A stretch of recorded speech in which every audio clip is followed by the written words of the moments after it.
श्री शिव महापुराण सत्य रुद्र संहिता 6वें खंड का 7वां अध्याय। जय भोलेनाथ। शिव गुणों द्वारा यज्ञ को बुरी तरह नष्ट करना। श्री ब्रह्मा जी बोले, हे नारद जी, जब शिव गुणों ने दक्ष के यज्ञ को बुरी तरह से नष्ट करना आरंभ कर दिया तो यह देखकर महर्षि भृगु ने यज्ञ के कुंड में आहुतियां डाली, जिससे अनेकों दैत्यों की सृष्टि हुई, जो गिनती में 1000 थे। इन दैत्यों का नाम ऋभु था। वह ऋभु शिवगुणों से युद्ध करने लगे। उन ऋभुओं ने सहस्त्रों शिवगुणों को मारकर बुरी तरह से भगा दिया और 20 सहस्त्र के लगभग दैत्य नष्ट हो गए। जो भागे हुए शिवगण थे वह सीधे कैलाश पर्वत पर गए और सती जी के भस्म होने तथा अपने 20 सहस्त्र साथियों के मारे जाने का सारा वृत्तांत उन्हें सुनाया। गणों की बात सुनकर पराक्रमी भगवान सदाशिव जी महाराज के क्रोध का पारावार न रहा। ठीक उसी समय तुम यानी नारद जी भी वहां पहुंचे और भगवान सदाशिव जी महाराज के से यज्ञ की सारी कथा सुनाकर कहने लगे, प्रभु, यदि आपने इन पापियों को दंड न दिया तो वेद का मार्ग और धर्म सभी नष्ट हो जाएंगे और इस तरह ददची के वह शब्द भी नष्ट हो जाएंगे जो कि उन्होंने सभा में कहे थे कि शिव निंदक भगवान सदाशिव जी की निंदा का फल अवश्य भोगेंगे। भगवान ब्रह्मा जी तथा विष्णु जी भी इन लोगों में सम्मिलित हैं, वरना भला दक्ष की क्या मजाल थी कि वह ऐसा कर सकता है। तुम्हारी बात सुनकर भगवान सदाशिव जी महाराज की क्रोध अग्नि पहले की अपेक्षा और भी अधिक भड़क उठी। क्रोध में आकर उन्होंने अपनी एक जटा एक पर्वत से दे मारी। उस जटा के पर्वत पर गिरने के साथ ही एक घोषपद हुआ। उस जटा के फिर 2 टुकड़े हो गए। एक भाग से महाबली वीरभद्र नामक एक गण उत्पन्न हुआ। दूसरे भाग से अत्यंत भयंकर तथा करोड़ों भूतों से गिरी हुई महाकाली उत्पन्न हुई। वीरभद्र ने अपने ही समान भयंकर तथा ऊंचे अनगणित गणों को उत्पन्न किया। वह सब के सब कैलाश पर्वत पर खड़े होकर गर्जने लगे और इस प्रकार काली तथा वीरभद्र की सेना कैलाश पर्वत पर खड़ी होकर प्रलय मचाने की प्रतीक्षा करने लगी। वीरभद्र ने दोनों हाथ जोड़कर भगवान सदाशिव जी महाराज से कहा, प्रभु, मेरे लिए क्या आज्ञा है? मैं आपकी क्या सेवा कर सकता हूँ? यदि आज्ञा पाऊँ तो क्षण भर में समुद्र को सौंख डालूं, पर्वतों को पीस डालूं और देवताओं तथा दैत्यों को भस्म कर डालूं। आपकी कृपा से मेरे लिए कोई भी कार्य असंभव नहीं है। वीरभद्र की बात सुनकर भगवान श्री सदाशिव महाराज किंचित संतुष्ट हुए और उसको आशीर्वाद देकर बोले, हे वीरभद्र, ब्रह्मा का पुत्र अहंकारी दक्ष कनखल ने एक यज्ञ कर रहा है। तुम कनखल में जाकर उसका विध्वंस कर दो। वहाँ जो भी व्यक्ति विद्यमान हो उसे उचित दंड दो, ताकि मेरे भक्तों की वाणी झूठी न होने पाए। उन लोगों को उचित दंड देकर शीघ्र ही मेरे पास लौट आना। वह देवता जो कि महर्षि ददची के समझाने पर अभी तक मेरे विरोधी बने बैठे हैं, उनको अवश्य ही भस्म कर डालना। दक्ष को उसकी पत्नी तथा बांधुओं सहित अग्नि में जला डालना और तिलांजलि दे आना।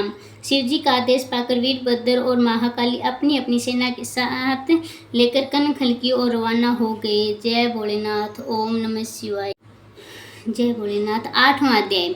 युद्ध में घायल शिवगणों का कैलाश पर लौटना तथा यज्ञ मंडप में आकाशवाणी होना। हे नारद जी, उधर जब युद्ध में शेष बचे हुए शिवगण सती के भस्म होने तथा ऋभु नामक असुरों और शिवगणों के बीच युद्ध होने के संबंध में सूचना देने के लिए कैलाश की ओर रवाना हो गए तो यज्ञ मंडप में निम्न आकाशवाणी हुई। मूर्ख दक्ष, तूने बड़ा भारी अनर्थ किया है, जो अपने घर में आई हुई अपनी पुत्री सती का अपमान किया है। तूने भगवान सदा शिव जी महाराज का आदर भी नहीं किया। मूर्ख, तुमको सती देवी का आदर करना चाहिए था। काल का विनाश करने वाली वेदों द्वारा प्रस्तुत हुई स्कंद माता और सती पापनाशिनी कल्याणकारिणी भगवती हैं। इसी तरह भगवान श्री सदाशिव जी महाराज सब देवों के स्वामी तथा कल्याण करता हैं। उनके तो दर्शन मात्र से ही सबका फल प्राप्त हो जाता है। लेकिन तू ऐसा दुष्ट है कि तूने उनका सत्कार तक नहीं किया। इस कारण तेरा यज्ञ नष्ट हो जाएगा, क्योंकि जहाँ पूज्यों की पूजा नहीं होती वहाँ अमंगल ही होता है। दक्ष, तेरा विचार था कि भगवान श्री सदाशिव जी महाराज की पूजा के बिना ही अपना कल्याण कर लूँगा। यह तेरी भूल थी और अब तेरा सारा अहंकार चूर्ण हो जाएगा, क्योंकि भगवान श्री सदाशिव जी महाराज की विमुखता करके कोई भी देवता तेरी सहायता न कर सकेगा। हे नारद, इस आकाशवाणी को सुनकर सभी देवता तथा ऋषि आश्चर्य करने लगे और भगवान श्री सदाशिव जी की माया से किसी के मुख से एक शब्द भी न निकला। उधर वीरभद्र की सेना प्रलय के समान कनखल की ओर बढ़ती चली आ रही थी। अब तुम वीरभद्र की सेना का वृत्तांत सुन लो। सेनापति शंकरण के पास 1 करोड़ सेना के साथ 8 करोड़ सेना, विकृति के साथ 8 करोड़ सेना, परम पात्रक के साथ 9 करोड़ सेना, सूरमस्तक के साथ 9 करोड़ सेना, विक्रांतन के साथ 6 करोड़ सेना, जोलक के साथ 12 करोड़ सेना, दुधवी के साथ 8 करोड़ सेना, आवेश के साथ 8 करोड़ सेना और अमल, घंटाकरण, कुकुट, चित्रासन, सौरत इत्यादि सेनापतियों के साथ अनगिनत सैनिक थे। वीरभद्र की सेना के अतिरिक्त कनखल को जाते समय भगवान श्री शंकर जी ने प्रलयाग्नि के समान और भी करोड़ों गणों को उनके साथ कर दिया। वह सब प्रबल गण अत्यंत कौतूहल के साथ वीरभद्र के पीछे पीछे चले। उनमें से सहस्त्रों पार्षद तो साक्षात भगवान रुद्र के ही स्वरूप थे। वीरभद्र ऐसे रथ पर सवार था जो कि 400 हाथ लंबा था और जिसमें 10,000 सिंह जुते हुए थे। वीरभद्र की सेना को इस प्रकार चलते देखकर कल्प वृक्षों ने बहुत से फूल बरसाए और समस्त गणों ने उसकी स्तुति की। काली कात्यायनी, ईशानी, चामुंडा, मुंड मर्दनी, भद्रकाली, भाद्रबली और वैष्णवी, यह 9 दुर्गाएं भी अपने भूतगणों के साथ वीरभद्र के साथ हो ली। केवल सदाशिव के गण भद्रा, कीट, अश्विन और मालकंग की सेना ही 64,000 थी। बाजों के शोर से कान पड़ा शब्द सुनाई न देता था। सेना के चलने से पृथ्वी हिलने लगी, धूल से अंधकार छा गया। वह धीरे धीरे कनखल के पास पहुँचे। हे भोलेनाथ, शिव शंभु, ओम नमः शिवाय, ओम नमः शिवाय, श्री शिवाय नमस्तुभ्यं। 9वां अध्याय। शिवजी का क्रोध करके वीरभद्र को दक्ष के यहाँ भेजना। इधर वीरभद्र कैलाश पर्वत से अपनी सेना के साथ कनखल की ओर चला। उधर यज्ञशाला में नाना प्रकार के अपशकुन दिखाई देने लगे। आकाश में बिजली चमकने लगी और हड्डियों की वर्षा होने लगी। यह देखकर यज्ञ स्थल में बैठे सभी लोग आश्चर्य करने लगे। दक्ष की बाईं आंख, बाएं बाह और बाईं जंघा फड़कने लगे। ठीक उसी समय आकाशवाणी हुई, हे दक्ष, तू महापापी तथा मूर्ख है। तुमको 1000 बार धिक्कार है। तुझे आज भगवान श्री सदाशिव द्वारा अत्यंत दुख सहना होगा और केवल तेरे ही कारण आज समस्त मंडल को भी महान दुख की प्राप्ति होगी। दक्ष पत्नी ने सब लोगों को जो कि सभा में उपस्थित थे संबोधित करते हुए कहा, तुम लोगों ने भगवान सदाशिव महाराज का अपमान किया है। भगवान शंकर जी की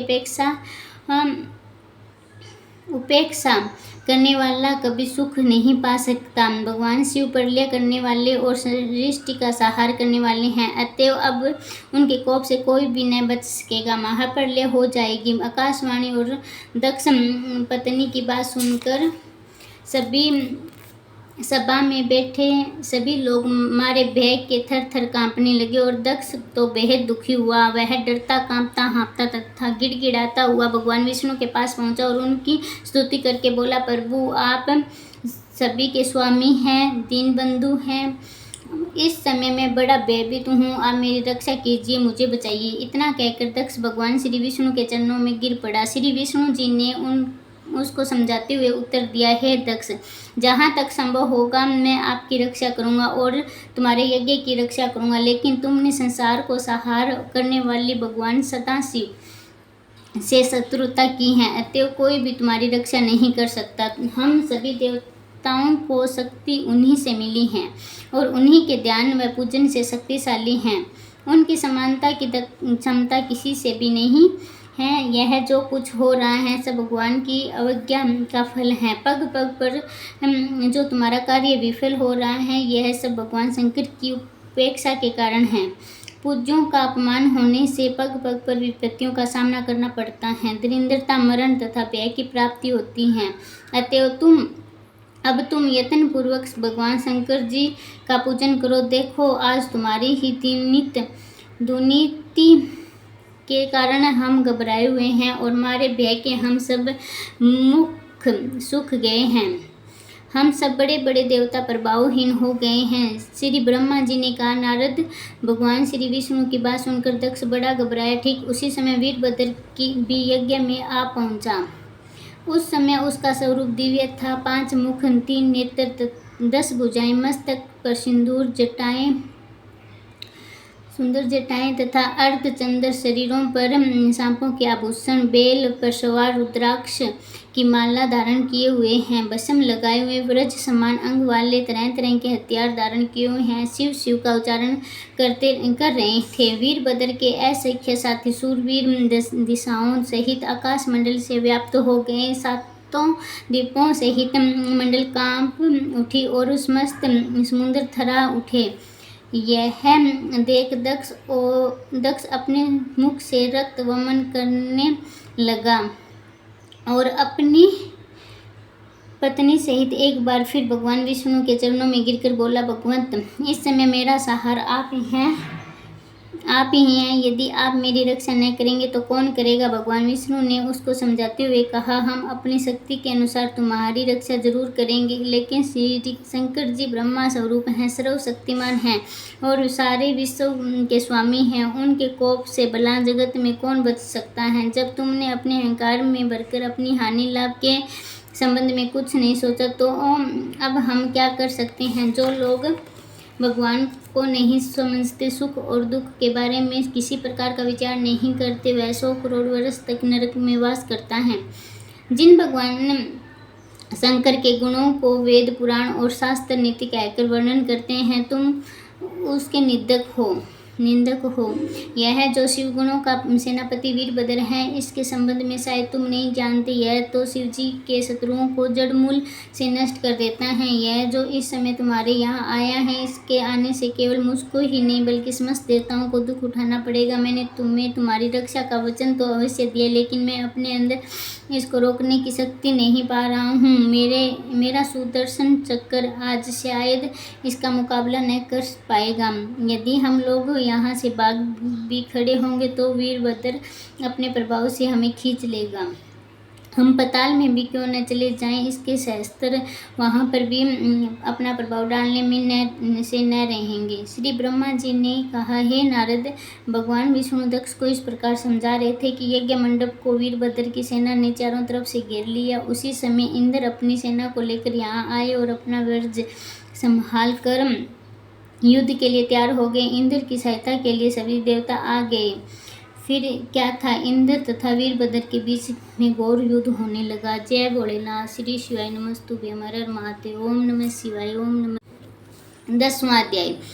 यज्ञशाला में वीरभद्र तथा इंद्र में युद्ध होना। श्री ब्रह्मा जी बोले, हे नारद, यज्ञशाला में अभेद मंत्रों की ध्वनि के बजाय शंख, दुदुम्बी, मृदंग इत्यादि का शब्द गूंजने लगा। दोनों पक्ष अपनी वीरता दिखाने लगे। उसी समय भृंगु ने शिवगुणों पर उच्चारण महामंत्र का प्रयोग किया और वीरभद्र शक्ति से रहित तो हो गए और इंद्र की सेना ने उनको व्याकुल कर दिया।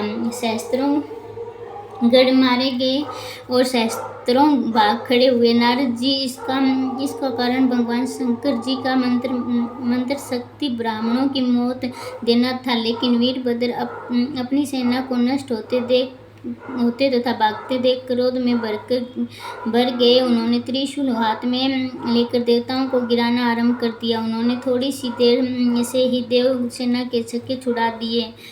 कितने ही देवता मारे गए, कितने ही घायल हुए, शेष भाग खड़े हुए। केवल इंद्र ही रणभूमि में डटा रहा। उसने देवताओं के गुरु बृहस्पति से पूछा, गुरुदेव, आप देवताओं के रक्षक हैं, अतएव आप ही कोई ऐसा उपाय बताइए जिससे कि हम लोगों को विजय प्राप्त हो। इंद्र की बात सुनकर श्री बृहस्पति बोले, हे देवराज, यह जो वीरभद्र शिवगुणों का सेनापति है, उसके पराक्रम के अनुसार कौन ठहर सकता है? इस बात को प्रत्येक शिव भक्त जानता है। इस समय यह तुम्हारी मूर्खता है जो तुम मुझसे अपनी विजय के संबंध में प्रश्न कर रहे हो। उसी समय वीरभद्र ने कहा, हे सभी देवताओं, तुम सब के सब मूर्ख हो जो श्री सदाशिव को यज्ञ का भाग मिलने बिना ही अपना भाग लेने आए हैं। मैं शंकर जी के आदेशानुसार तुम लोगों को यज्ञ भाग देने आया हूँ। तुम्हें ऐसा यज्ञ भाग दूंगा जिससे कि तुम स्वर्गा के लिए तृप्त हो जाओगे। यह कहकर उग्र पराक्रमी वीरभद्र ने अपनी तीक्ष्ण बाणों की वर्षा आरंभ कर दी, जिससे देवसेना ने हाहाकार मच गया और वह सब के सब रणभूमि से भाग निकले। भागे हुए देवता भगवान विष्णु के पास पहुंचे और उनसे सहायता की याचना की। ऋषियों और महर्षियों के कहने पर भगवान श्री विष्णु युद्ध के लिए तैयार हो गए और अस्त्र शस्त्र संभाल कर वीरभद्र के सामने आकर खड़े हो गए। उनको युद्ध के लिए तत्पर देखकर वीरभद्र ने कहा, रमापति, आप यहाँ किस लिए आए हो? आप अपने तेज एवं प्रकाश को क्यों नष्ट कर रहे हो? आप दक्ष की रक्षा के लिए क्यों चेष्टा कर रहे हो? यह आपको शोभा नहीं देता। यदि आप मेरी बात न मानोगे तो आपको भी यज्ञ का उचित भाग देना पड़ेगा। भगवान श्री विष्णु बोले, हे वीरभद्र, तुम शिवगुणों हो और भगवान श्री सदाशिव के तेज से उत्पन्न हुए हो। मैं इस समय दक्ष प्रजापति की सहायता के लिए आया हूँ। इसका कारण यह है कि दक्ष मेरा भक्त है, उसने मेरी बड़ी सेवा की है। भक्तों के अधीन रहने के कारण मैं यहाँ आया हूँ। इसी प्रकार भगवान शिव जी महाराज की भी भक्तों की रक्षा करते हैं, अतएव तुम अपनी शक्ति का प्रयोग करो। भगवान विष्णु की बात सुनकर वीरभद्र बड़े जोर से हंसा और कहा, प्रभु, आप और भगवान शिव जी महाराज एक ही स्वरूप है। आप में से और उनमें से कोई भेद नहीं है। उनकी इच्छा है कि मैं आया हूँ। अब आप ही बतलाइए कि मेरा क्या कर्तव्य है? वीरभद्र की बात सुनकर भगवान विष्णु ने कहा, वीरभद्र, तुम भगवान शिव जी महाराज की आज्ञा का पालन करो और मेरे साथ युद्ध करो। इस युद्ध में तुम्हारी विजय होगी और मैं आहत होकर विष्णु लोकम को चला जाऊंगा और तुम विजय को प्राप्त करोगे। और इसके पश्चात महापराक्रमी वीरभद्र और भगवान विष्णु के बीच भयानक युद्ध होने लगा। इस भयंकर युद्ध से चहु और हाहाकार मच गया। जो देवता रणभूमि छोड़कर भाग गए थे वह भी लौट आए। इंद्र भी वापस आ गया और भगवान विष्णु की सहायता करने लगा। जय भोलेनाथ। ओम नमः शिवाय, ओम नमः शिवाय, ओम नमः शिवाय। 11वां अध्याय। श्री विष्णु और वीरभद्र के साथ भयंकर युद्ध होना। ब्रह्मा बोले, हे नारद, भगवान विष्णु और वीरभद्र के बीच में भयंकर युद्ध हुआ। अनिल तथा मुनि भद्रा का मोर्चा लगा। यमराज और महाकाल भिड़ गए। गरुड़ के साथ रूढ़, भृंगी, कुबेर और कुष्मांडपति इत्यादि सभी दिक्पालों के साथ शिवगुणों का भयंकर युद्ध होने लगा। इंद्र ने नंदी पर वज्र चलाए और इंद्र पर नंदी ने त्रिशूल का प्रहार किया। त्रिशूल के प्रहार से इंद्र बेहोश हो गए, मगर शीघ्र ही उठकर लड़ने लगे। अनिल ने मुनि भद्र पर शक्ति से आघात किया और इंद्र की शक्ति से घायल हो गया, लेकिन तुरंत ही उठकर त्रिशूल का प्रहार किया। बड़ी देर तक यह भयानक युद्ध होता रहा, मगर कोई किसी को पराजय न कर सका। यह दशा देखकर भैरव क्रोध में भरकर योगिनियों के साथ से देवसेना में प्रविष्ट होकर उनको रक्त पीने लगा। उस समय उनका स्वरूप इतना भयंकर हो गया कि समस्त देवमंडल भयभीत हो गए और भागने लगे। देवताओं को भागते देख भैरव ने कहा, क्यों भागते हो? कुछ वीरता दिखलाओ। इस प्रकार क्षेत्रपाल ने भी देवसेना में घुसकर देवताओं का आघात पहुंचाया। इसके पश्चात महाकाली देवताओं का भीक्षण करने लगी। क्षेत्रपाल और काल ने देवताओं की यह दुर्दशा की कि चहु और हाहाकार मच गया। देवताओं की दुर्दशा देखकर भगवान विष्णु भी क्रोध में भर गए। उन्होंने अपना सुदर्शन चक्र चलाया, जिससे कि चारों ओर दिशाएं प्रकाशमान हो गई, लेकिन क्षेत्रपाल ने उस चक्र को अपने मुख में ले लिया। तब श्री विष्णु जी ने उनके मुख पर अपनी गदा का प्रहार किया।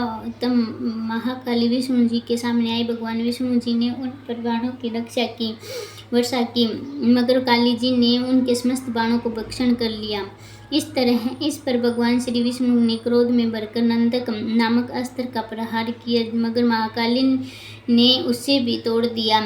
तब भगवान विष्णु काली देवी जी से युद्ध बंद करके भैरव से युद्ध करने लगे। भैरव ने भी क्रोध में भरकर विष्णु के चक्र को काट डाला, विष्णु पर बड़े तीव्र बाणों की वर्षा करी, लेकिन मृत्यु से के समान भयंकर बाणों को विष्णु जी ने पास पहुंचने से पूर्व ही काट डालते और भैरव पर भीषण बाणों की वर्षा करते। भैरव ने भी उनके बाणों को काट डाला। दोनों में महाभयंकर युद्ध हुआ। भैरव ने क्रोध में भरकर खाली न जाने वाले त्रिशूल को तान लिया। यह देखकर वीरभद्र दौड़कर भैरव के पास आए और उन्हें त्रिशूल चलाने से रोककर कहा, यह क्या कर रहे हो भगवान श्री सदाशिव, महाराज की आज्ञा नहीं है, आप ऐसा न करें। इतना कहकर वीरभद्र स्वयं उनसे युद्ध करने लगा। भगवान श्री कृष्ण ने अपनी योगमाया से अपने समान कितने ही विष्णुओं को उत्पन्न किया। यह सब विष्णु गरुड़ पर सवार शस्त्र धारण किए हुए शिवगणों पर चोट करने लगे।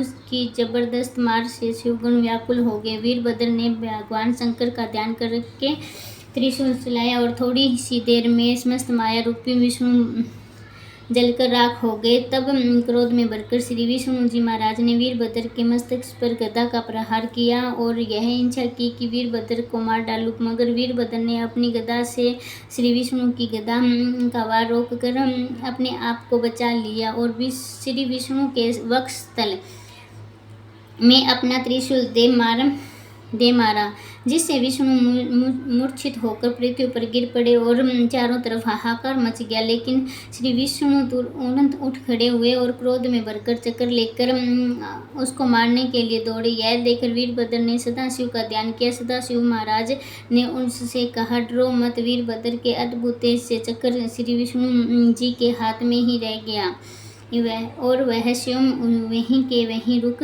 गए।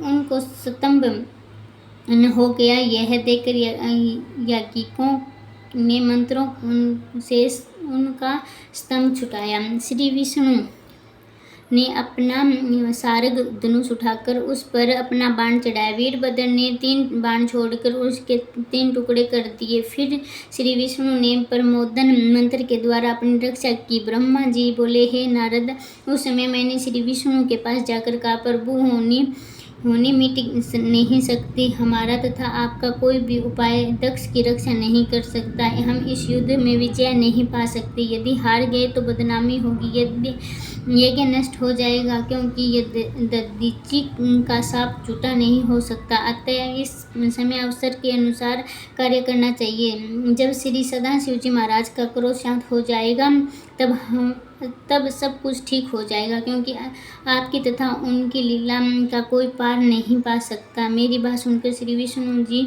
अंतर्ध्यान होकर अपने लोक को चले गए। जय भोलेनाथ। श्री शिवाय नमस्तुभ्यं। ओम नमः शिवाय। 12वां अध्याय। रुद्रदेव द्वारा यज्ञ देव का मस्तक काटना तथा विजय होकर कैलाश पर लौटना। श्री ब्रह्मा जी बोले, हे नारद, जब विष्णु जी अंतर्ध्यान हो गए तो यज्ञ देव बड़े दुखी होकर वहां मृग का रूप धारण करके दौड़े, लेकिन महापराक्रमी वीरभद्र ने उनको पकड़ लिया और उसका सिर काटकर कुंड में डाल दिया। यज्ञ देव का मस्तक काटने के पश्चात उन्होंने प्रजापति धर्म, कश्यप, अरिष्टोनेमी आदि ऋषियों को पकड़कर उनको लातों से खूब मारा। शिवगणों में से किसी ने मंडप को तोड़ा, किसी ने कुंड की अग्नि को बुझा दिया, किसी ने हाथ तोड़ डाला, किसी ने पैर तोड़ डाला। यहाँ के मस्तक पात्रों को तोड़कर नंदी ने बहा दिया। वीरभद्र ने दक्ष प्रजापति को पकड़ लिया। नंदी ने सूर्य को बांध लिया। मुनिमान भृंगु को पकड़ चंडी ने को बांध लिया। इसी तरह शिवगुणों ने वहाँ जितने देवता थे सभी को बांध लिया। यद्यपि देवता छिप गए थे, लेकिन शिवगुणों ने सभी को ढूंढ लिया। वहाँ पर कोई देवता, ऋषि या मुनि ऐसा न था कि घायल न हुआ हो। मुनि ने महर्षि भृगु की आंखें भी निकाल ली, क्योंकि वह दक्ष के मंत्री थे। चंडी ने पूछा, दांत तोड़ डाले, क्योंकि उसने श्री सदाशिव जी की हंसी उड़ाई थी। फिर क्रोध में भरे हुए श्री सदाशिव के गणों ने दक्ष की यज्ञशाला में मल मूत्र की वर्षा करके उसे भ्रष्ट कर दिया, और जो दक्ष वेदी में छिपा हुआ था उसको वीरभद्र ने वहां से निकाल कर पृथ्वी पर पटक दिया। लेकिन जब पर्याप्त चेष्टा का वह प्रहार करने पर भी वह उसके मस्तक को काट न सका, तब उसने श्री सदाशिव जी महाराज का ध्यान किया और उसके मस्तक को तोड़ मरोड़ कर टुकड़े टुकड़े कर हवन कुंड में डाल दिए। बहुत से ऋषि तुम्हारे ब्याह के ही समाप्त हो गए। कश्यप की पत्नी की नाक काट डाली। इस प्रकार उन लोगों को अपनी करनी का फल मिल गया, जो कि सदाशिव जी महाराज के भाग को मिटाकर यज्ञ में भाग लेना चाहते थे। उसके पश्चात अपना कार्य समाप्त करके वीरभद्र श्री सदाशिव जी महाराज के पास कैलाश पर पहुँचे और उन्होंने उसको अपने गणों का नायक बना दिया। जय भोलेनाथ। श्री शिवाय नमस्तुभ्यं। 13वां अध्याय। ब्रह्मा जी द्वारा महर्षि दधीचि व राजा ध्रुव का वर्णन। इतनी कथा सुनकर देवर्षि नारद ने ब्रह्मा जी से पूछा, हे महाराज प्रभु, भगवान श्री सदाशिव के बिना आप तथा श्री विष्णु दक्ष के यज्ञ में क्यों गए थे? यदि गए भी थे तो शिवगुणों के साथ युद्ध क्यों किया? और श्री विष्णु दक्ष के यज्ञ की रक्षा क्यों न कर सके? श्री ब्रह्मा जी ने उत्तर दिया, प्राचीन काल में मेरा एक पुत्र था, उसका नाम श्रुव था। श्रुव राजा था और उसकी दधीचि के साथ घनिष्ठ मित्रता थी। श्रुव बढ़ाई पाकर अपने आप को बहुत बड़ा समझने लग गया था और उसका अहंकार हो गया कि एक बार का महर्षि दधीचि के साथ विवाद छिड़ गया। महर्षि दधीचि ने कहा, 3 वर्णों में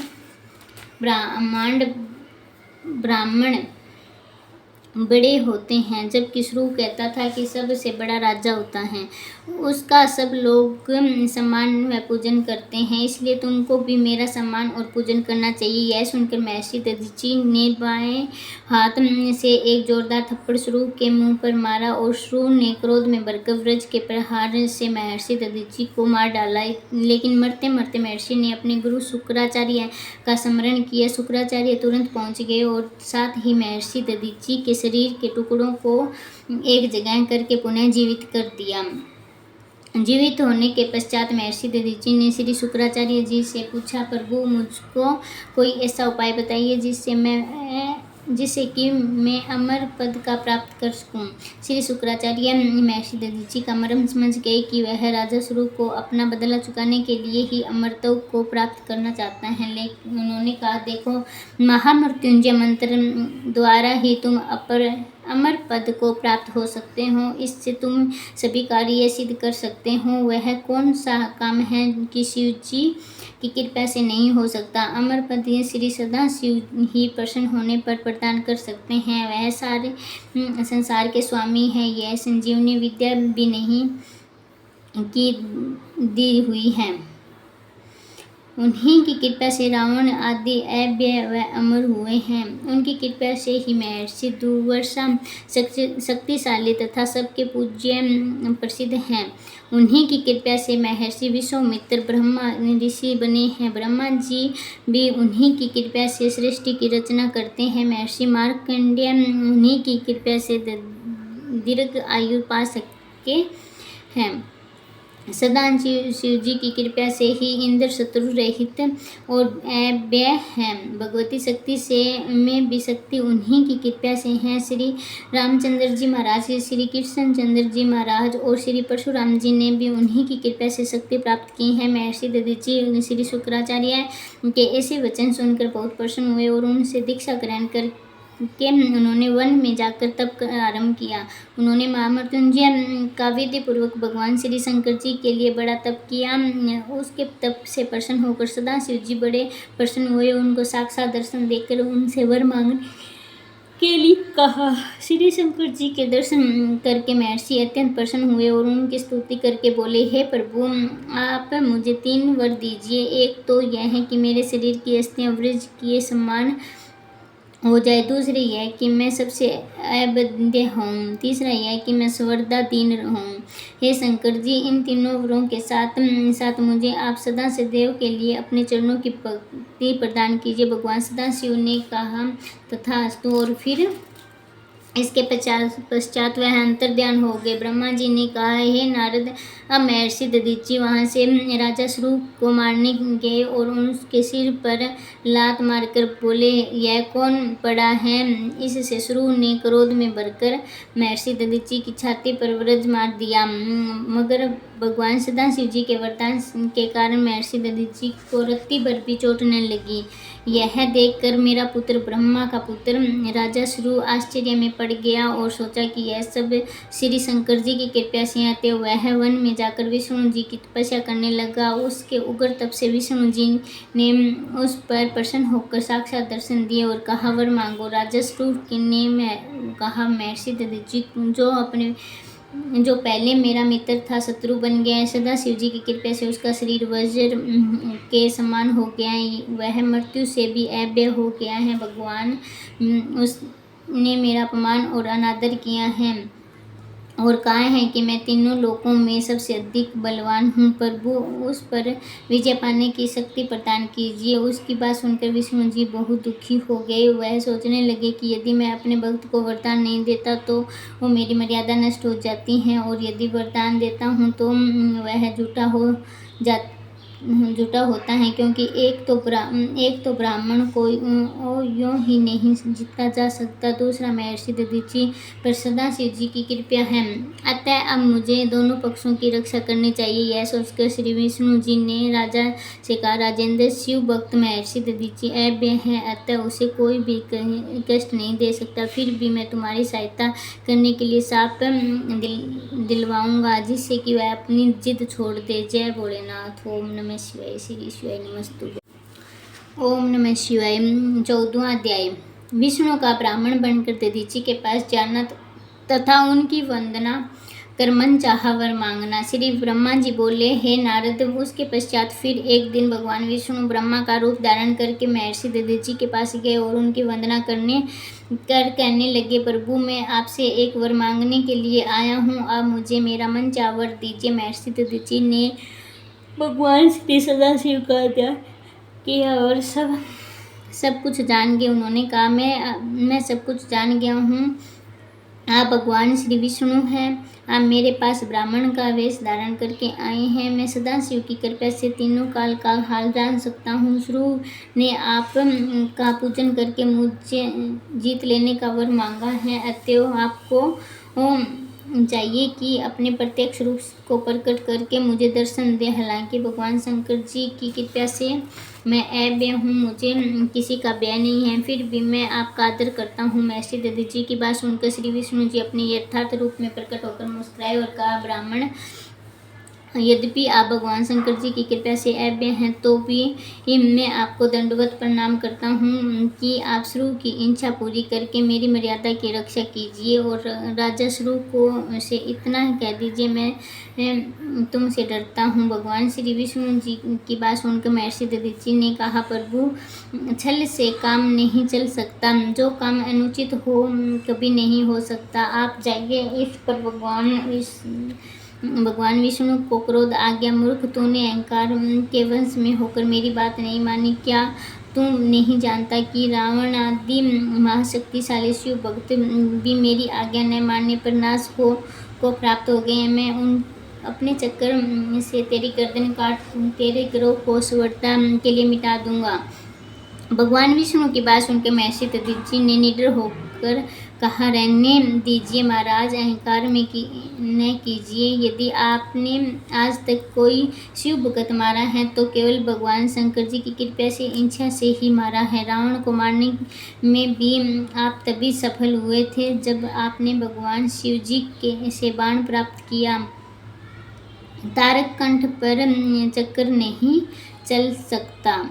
यदि आपको मेरी बात का विश्वास न हो तो आप परीक्षा करके देख सकते हैं। महर्षि दधीचि के अहंकार पूर्ण वाक्य सुनकर भगवान श्री विष्णु अपने क्रोध को न रोक सके और सुदर्शन चक्र को उन पर चला दिया, लेकिन चक्र चला ही नहीं। इस पर महर्षि दधीचि ने मुस्कुराते हुए कहा, यदि आप पर कुछ है तो कर्मशय से ब्रह्मास्त्र आदि अस्त्रों का, पानी आदि का प्रयोग कीजिए। महर्षि दधीचि की बात सुनकर भगवान विष्णु ने भीषण गर्जना की, जिसको सुनकर उनकी सारी सेना वहां आ गई।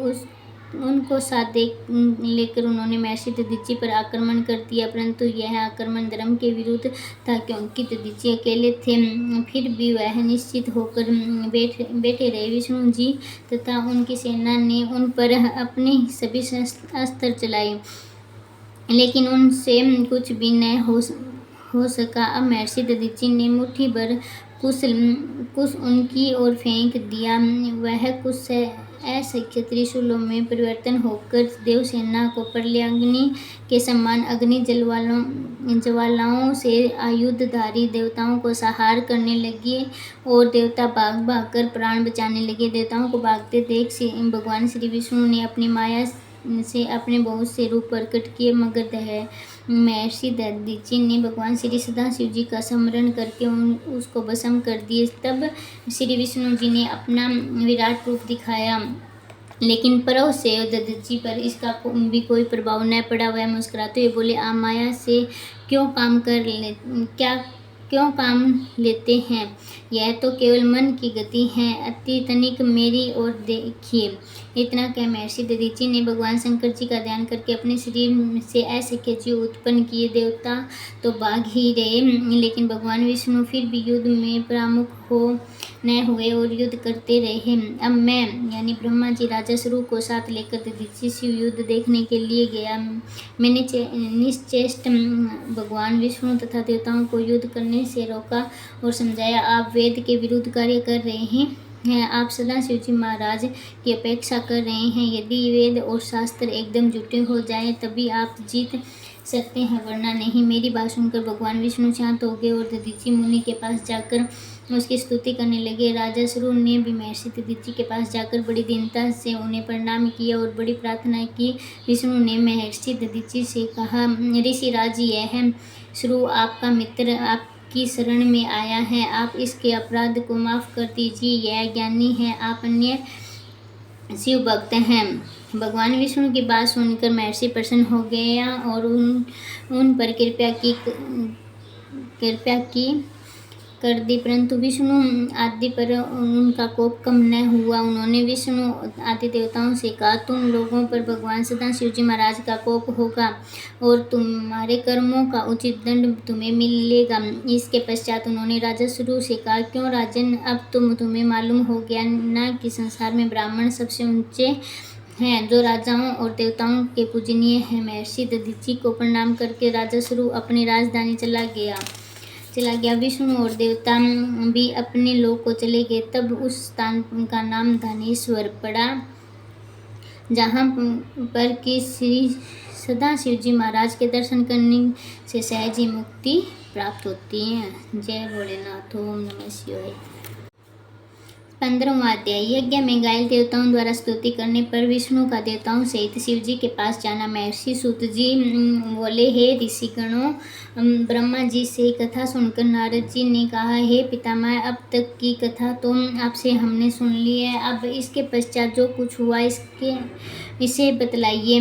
यानी जब वीरभद्र दक्ष प्रजापति का यज्ञ विध्वंस करके कैलाश पर्वत पर गया तो फिर क्या हुआ? ब्रह्मा जी बोले, हे नारद, जब शिवगण दक्ष प्रजापति के यज्ञ को विध्वंस करके कैलाश को चले गए। तब घायल देवताओं व ऋषि मंडल मेरे पास आया और रोते हुए मुझसे प्रार्थना करने लगे। इस पर मैं उन सबका साथ लेकर भगवान श्री विष्णु की शरण में गया। देवताओं की प्रार्थना सुनकर भगवान विष्णु बोले, हे देवगणों, सदा शिवजी महाराज अंतर्यामी हैं तथा उन सबके स्वामी हैं। उनकी उपेक्षा करने का भला साहस किस में है? जैसा तुम लोगों ने किया वैसा फल पाया।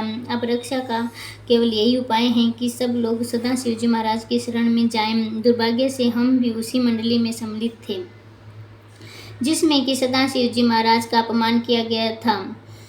अब इसके अतिरिक्त और कोई विधि नहीं है कि हम लोग सदा शिवजी महाराज की शरण में जाकर उनकी स्तुति करें। वह सबका कल्याण करने वाले और दयालु हैं, अवश्य ही प्रसन्न होकर सबकी रक्षा करेंगे। यदि दक्ष के वध में वह इस प्रकार क्रोध सब करके सबको दंड न देते तो अवश्य ही वेद मार्ग नष्ट हो जाता और संसार नास्तिक हो जाता।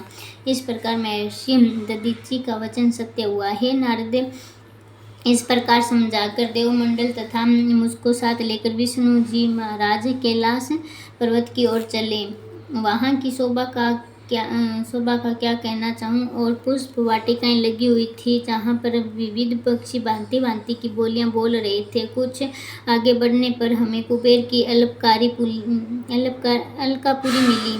वट वृक्ष के नीचे श्री सदा शिवजी महाराज विराजमान थे। उनके पास दिव्य योगी बैठे थे।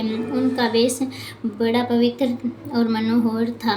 मस्तक पर चंद्र और त्रिपुंड और जटा में गंगा धारण किए हुए थे। समस्त शरीर पर सांपों के आभूषण थे। भगवान श्री शिव जी के ऐसे दिव्य शरीर को देखकर समस्त देवताओं ने उनकी अनेक अभिव्यक्तियों और नामों से स्तुति की। जय भोलेनाथ। ओम नमः शिवाय। 16वां अध्याय। समस्त देवताओं द्वारा भगवान शंकर की स्तुति करना तथा दक्ष के यज्ञ में हुई गलती की क्षमा मांगना। जय भोलेनाथ। श्री ब्रह्मा जी बोले, हे नारद, समस्त देवताओं ने भगवान श्री सदाशिव जी महाराज को बार बार नमस्कार करते हुए कहा, हे दीनबंधु, हे महेश्वर, हे परमेश्वर, आपकी महिमा परम्पार है। आप शरणागत की रक्षा करने वाले हैं। दीन दयाल पर ब्रह्मा निर्गुण और अलख निरंजन है। आपकी लीला कौन जान सकता है। आपकी इच्छा अनुसार ही सब कुछ होता है। दक्ष तथा उनकी साथियों की बातों में आकर हम लोगों ने बहुत बुरा किया है। आपके भक्तों ने दक्ष को समझाने की पर्याप्त चेष्टा की है, लेकिन उसने किसी की एक न सुनी। उसने भगवती का भी अपमान किया, जिसका फल दक्ष के साथ हम सबको भी भोगना पड़ा। परंतु इसमें हम लोगों का भी दोष है।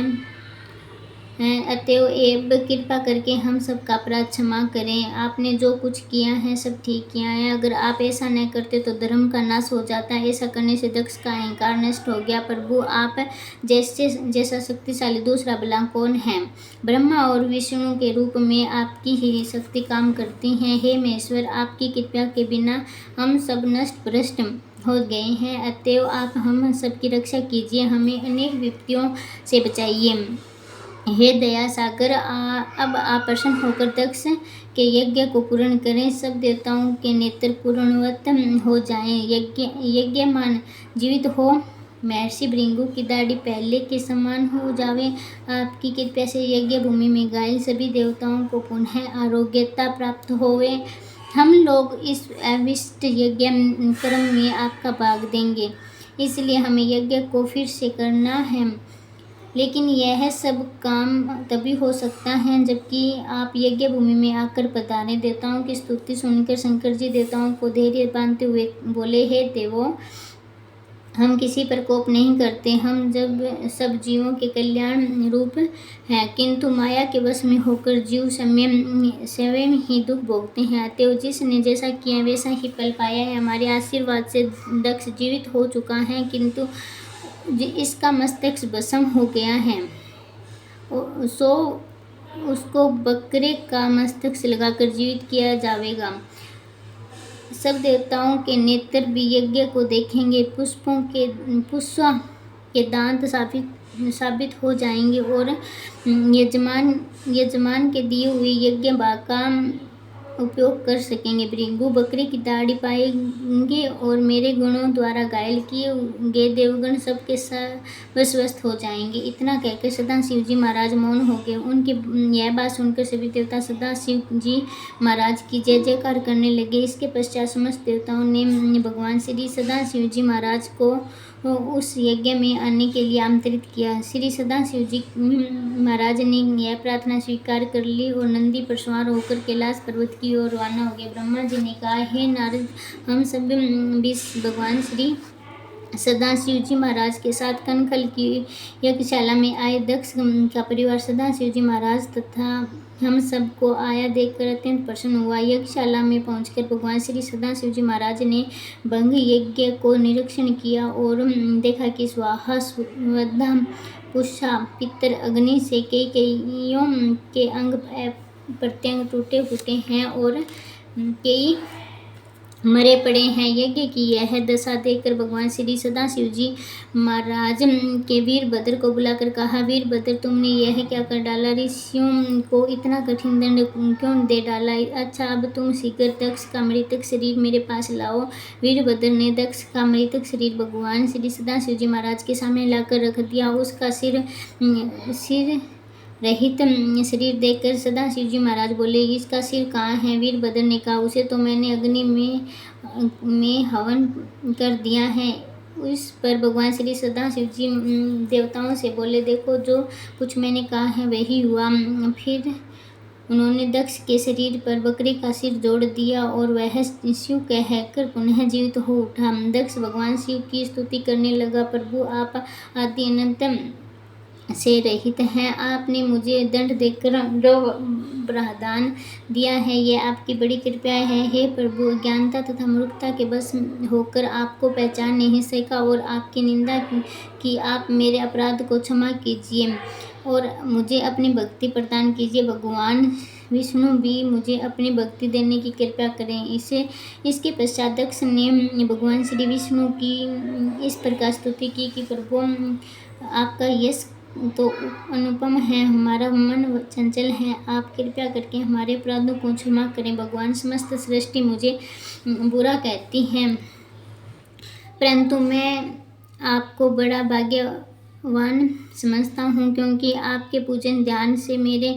समस्त पाप नष्ट हो गए हैं। भगवान, मैंने आपको नहीं पहचाना, इसलिए मुझे अपने कर्मों का फल भोगना पड़ा। आप बड़े कृपालु हो, मैं आपको प्रणाम करता हूँ।